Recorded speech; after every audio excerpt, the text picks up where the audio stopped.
This is Dr. James Spiegel in his teaching on the philosophy of religion. This is session number 13, Miracles.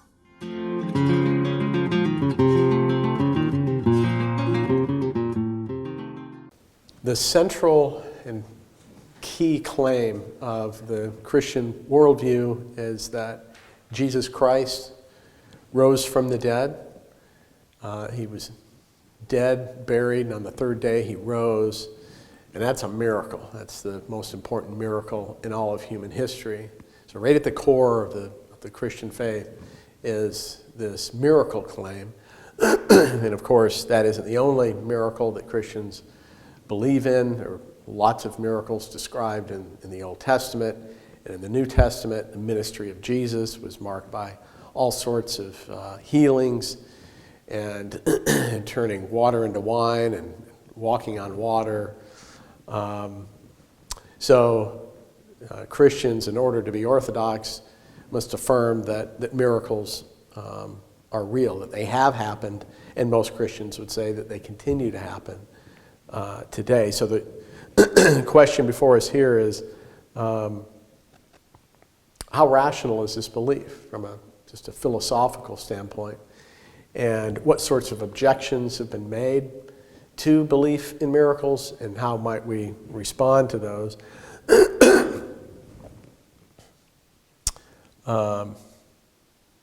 So perhaps the central event in the Old Testament was when the Israelites were led out of bondage. They were freed slaves and ultimately had to walk through the Red Sea after God had parted the waters.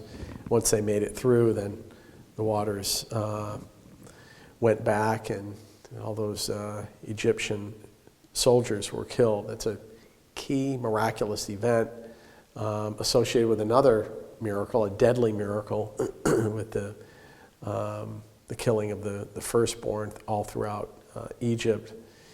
That's remembered with the Passover. So lots of miraculous events like that in the Old Testament, again, as well as in the New. Most importantly, the resurrection of Christ, as I noted. So naturalists challenge these claims and maintain that either that miracles are impossible, or that in any case one is never rationally justified to believe that a miracle has taken place, even if miracles are in principle possible. So we'll talk about a couple of arguments that critique the belief in miracles. But first, let's make a distinction between different categories or kinds of miracles. Here, what are we talking about? We're talking about a special divine act where God performs a sort of wonder that may or may not be an exception to or a contradiction of a law of nature. Two categories that have been distinguished are the category of contingency miracles, which result from an extraordinary coincidence of a constellation of events. And I believe it's Win Corduan in a chapter he wrote on this subject that uses the illustration of a bill and a job application where you have a person who's applying for a job downtown, and he puts together his application materials, puts them in an envelope, and puts the envelope in the mailbox. In the old days, maybe this is a dated illustration, but using snail mail, puts the application in the mail, and unbeknownst to Bill, that envelope slips through a crack in the mailbox, ends up on the ground. Looks like it's not going to make its way to the bank, though Bill and his family are praying that he'll get the job.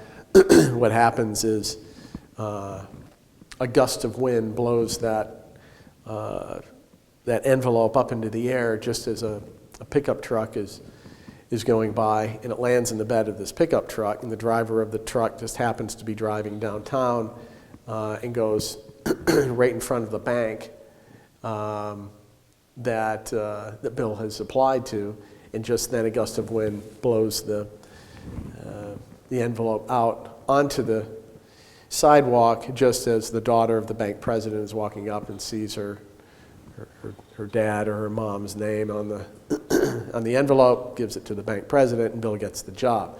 Now, nothing I described there in that scenario constituted a contradiction of a law of nature.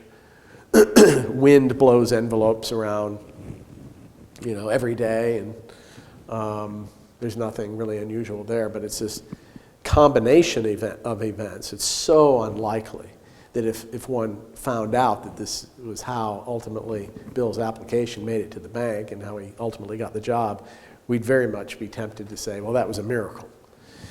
So that's a dramatic kind of contrived illustration, but it gets the point across of what a contingency miracle is, as opposed to a violation miracle. Violation miracles result from an apparent violation of a law of nature.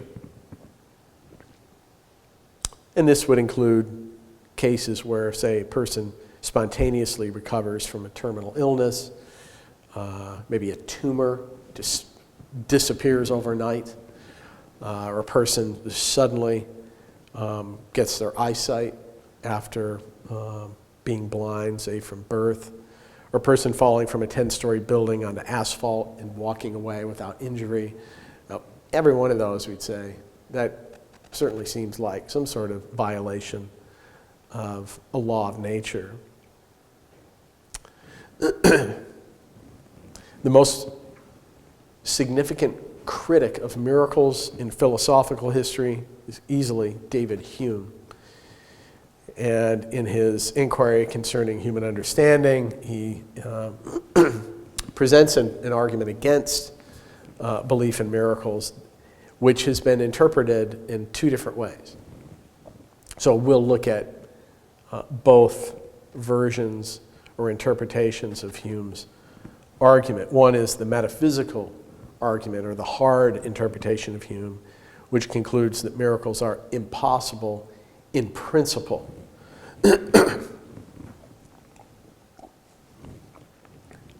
On this interpretation of Hume's argument, miracles are by definition a violation of the laws of nature, and the laws of nature are unalterably uniform. Okay? There are no exceptions to the laws of nature. That's why we call them laws, is because there are no exceptions. The conclusion here, then, is that miracles cannot occur. It's in principle impossible for miracles to occur. That is the hard interpretation of Hume, that he's arguing that miracles can't happen. So what are we to say to this? The conclusion certainly follows. If the premises are true, then it is the case that miracles cannot occur. So what could be wrong with the argument? Well, it's a circular argument. The second premise really assumes the truth of the conclusion. It's just another way of saying that miracles cannot occur, to say that the laws of nature are unalterably uniform. So it's a circular argument. The argument's assuming what it purports to prove. For this reason, most scholars don't think this is actually how Hume is intending to argue. He's intending to make more of an epistemological point, which is that miracles are never believable. This is a soft interpretation of Hume on miracles, but it's still a formidable argument that needs to be taken seriously, because the implications of this would be significant for any religious person, because they would therefore have to give up all belief in miracles. And it certainly would gut the Christian faith, because it would mean the resurrection of Christ is something we should not believe in. Here's how his argument goes. The first premise is that a miracle is by definition a rare occurrence. It's a fair enough assumption. If miracles do happen, they're rare. Secondly, that natural law is by definition a description of regular occurrence. And again, that's uncontestable.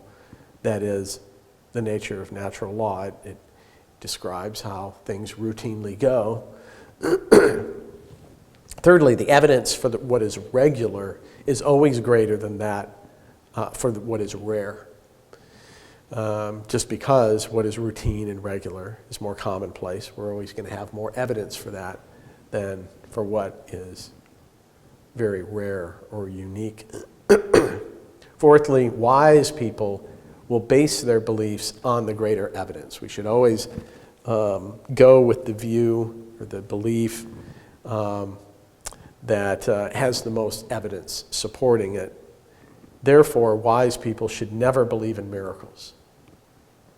So that's the argument. Yes, miracles are in principle possible. It's conceivable that a miracle could occur, but it's never credible. You're never within your intellectual rights believing that a miracle has happened because being so rare and because the evidence for the regular is always greater than that for the rare, we're never justified in believing that a miracle claim is true. So that's the soft interpretation of Hume, or the epistemological Humean argument against miracles. What are we to say here?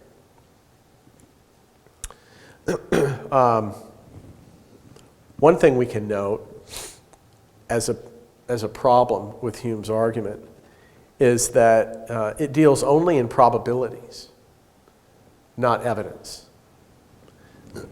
Some events, though highly improbable, have overwhelming evidence.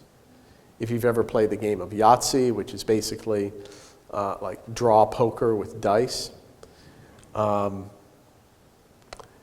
might have seen someone roll 5 of a kind in one roll. I've played enough Yahtzee where I've seen this happen, and everybody who's playing, gets excited and is amazed that, wow, one roll and boom, 5 6s.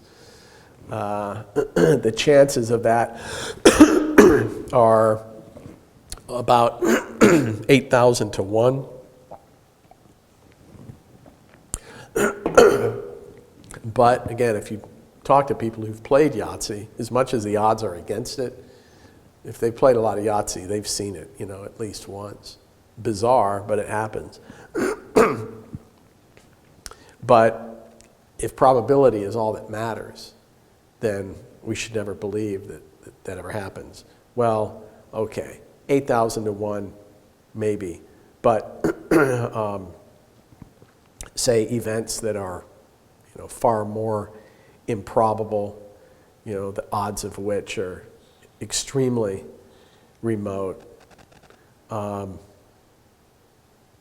Say the odds that some terrorists could take some commercial airliners, commandeer them, and then crash them into the world's tallest buildings, and then such that those buildings fall to the ground. What are the odds of that?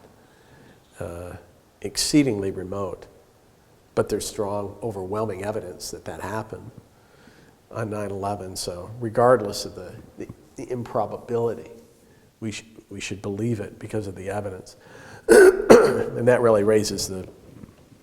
illustrates the second point, that Hume's critique of miracles really proves too much. If it's always irrational to believe in what's highly improbable, then we should never believe in such things as, say, Joe DiMaggio's 56-game hitting streak. That's another historical event that's exceedingly unlikely.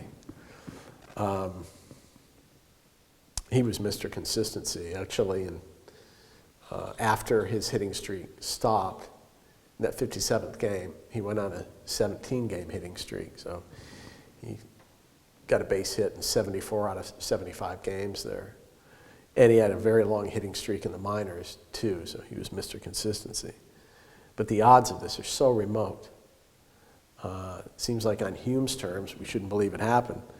We do, and we should believe it happened because of the overwhelming evidence. So that'd be another illustration. And then finally, Hume is inconsistent with his own principles. Elsewhere in his inquiry concerning human understanding, he argues that we can never know that nature is uniform. We can't know that the future will resemble the past. So there he's calling into question our belief in the laws of nature, which is ironic because he's appealing to the laws of nature in this context to try to undermine belief in miracles. So you can't have it both ways. That's one of the howlers in the history of philosophy, Hume's oversight in that regard.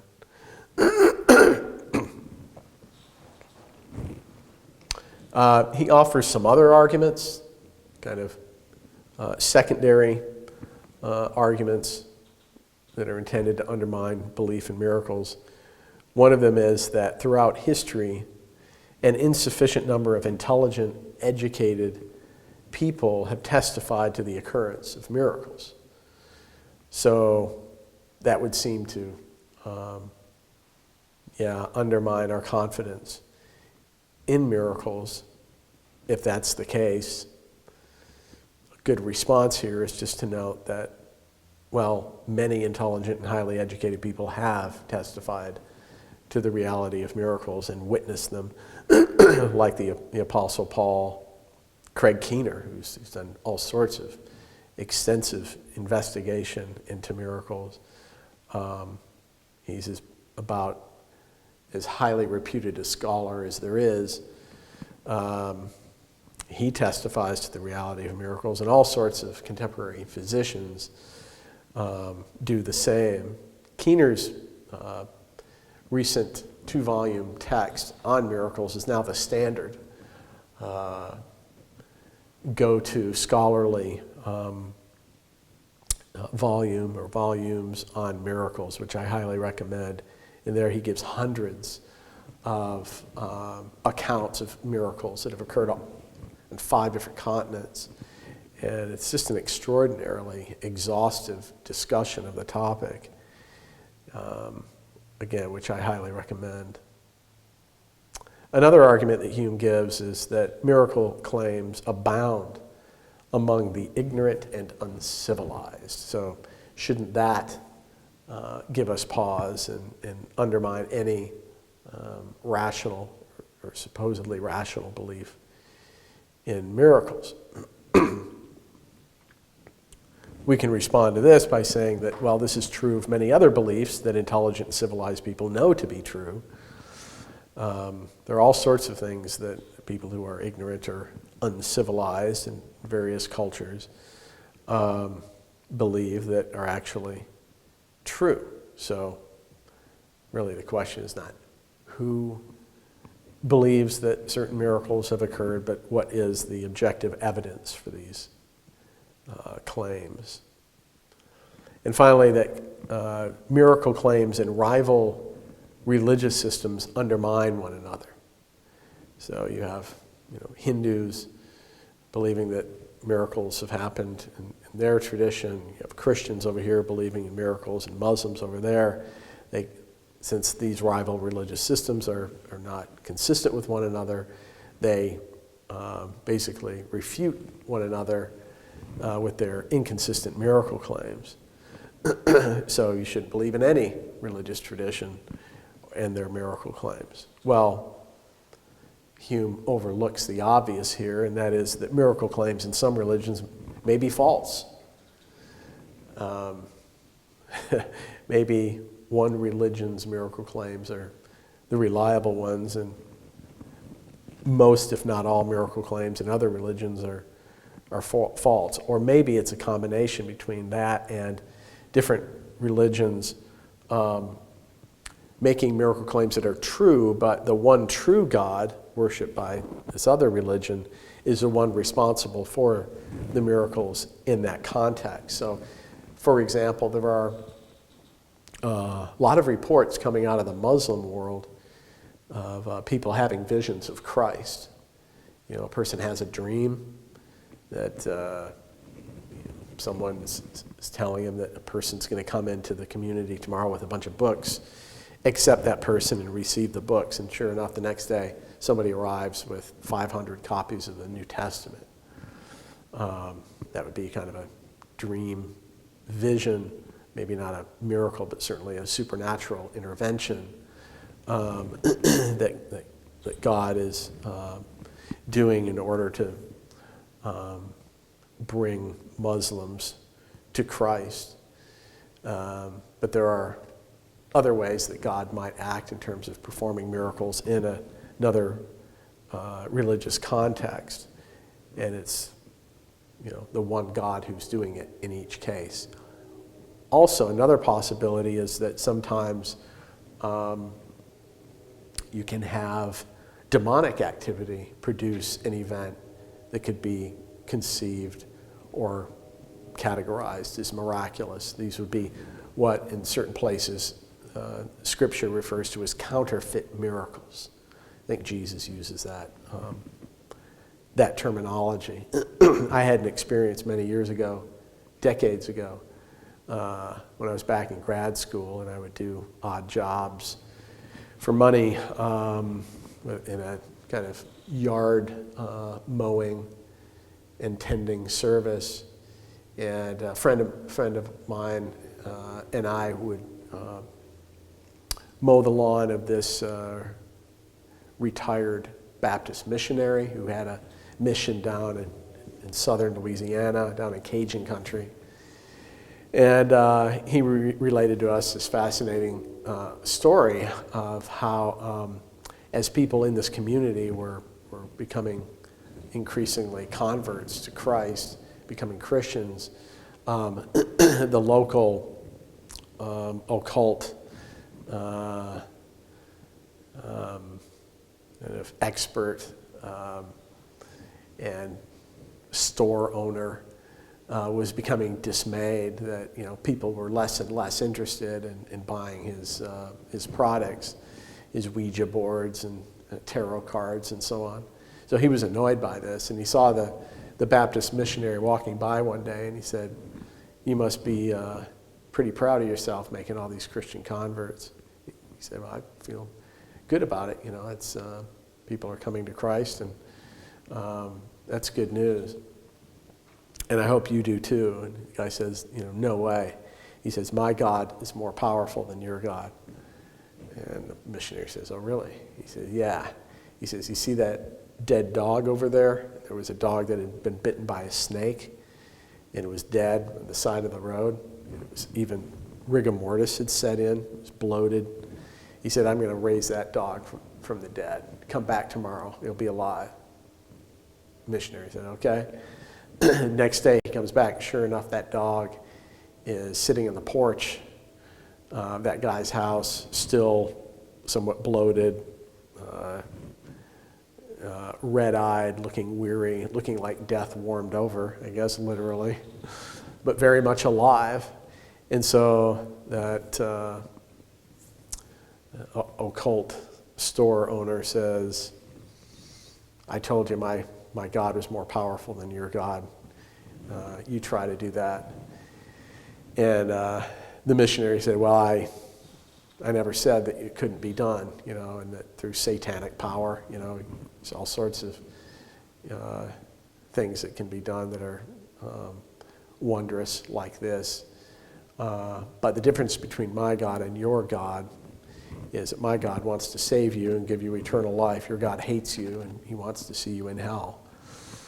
And so days and weeks passed, and eventually that occult practitioner did become a Christian. And they celebrated his salvation by burning all of his paraphernalia. And the missionary said that when they piled it up, it was literally about 3 feet high. They poured gasoline on it and burned it, and it was a big celebration. Ding dong, the witches converted. And it's a pretty fun story. But it illustrates how there is the possibility of counterfeit miracles. And there's biblical precedent for that in the Old Testament, where Moses would perform certain miracles, and then the various occult practitioners that were associated with Pharaoh's court, they were able to replicate those miracles by the power of Satan. So one needs to be alert and discerning when it comes to that. But that's an important category that I think can inform our thinking about this topic. So that's a few thoughts on miracles, Hume's critique of miracles, the problems with his argument as well.